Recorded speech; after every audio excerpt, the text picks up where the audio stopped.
Oui, trois questions. La première, on est bien d'accord que ça court la nouvelle période, parce qu'on a eu une vague d'élagage qui a eu lieu en mois de mars-avril. Donc je voulais être sûr que la délibération portait bien sur ce qui était à venir et pas une régulation de ce qui avait été à faire.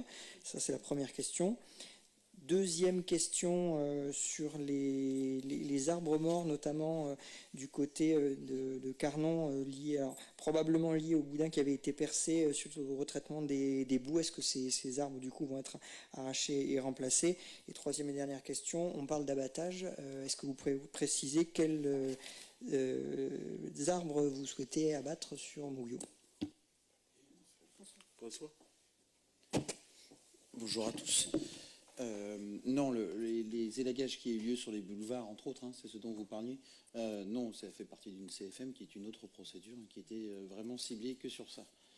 La deuxième concernant les pins qui sont sur le parking où il y avait les boudins d'exposition du dragage. Alors effectivement, ça peut être une des causes principales, mais il peut y aussi, il faut faire des études chimiques pour savoir ça. Ça peut être aussi un coup de sel qui soit remonté et les deux peuvent être aussi mêlés. Et après, concernant votre troisième remarque, c'est sur la coupe de certains arbres. Oui, mais ça, en fait, c'est un marché générique. En fait, on veut se garder la possibilité de faire n'importe quel chantier sur un ensemble d'arbres. Ça peut être élagage, coupe, dessouchage, etc. Donc, en fait, on n'a pas de cible particulière. Sur le point numéro 2, vous n'avez pas précisé du coup si vous souhaitez les enlever, les remplacer. Ah bah oui, on va les enlever, bien sûr. On va les assurances d'ailleurs. Et les remplacer?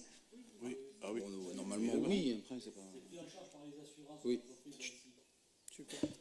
Et pour l'abattage, je sais que vous avez des fois la tronçonneuse ou la scie un petit peu facile, donc si on pouvait éviter d'utiliser cette possibilité, ce serait Je suis ravi appréciable. de votre perspicacité, Monsieur Chazot.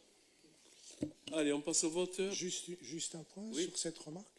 Il y a des règles aussi pour abattre les arbres, puisque je les attends toujours, les documents depuis l'abattage du parking de Carnon. Donc s'il y a des fautes de documents fournis, on en remet un peu plus des arbres.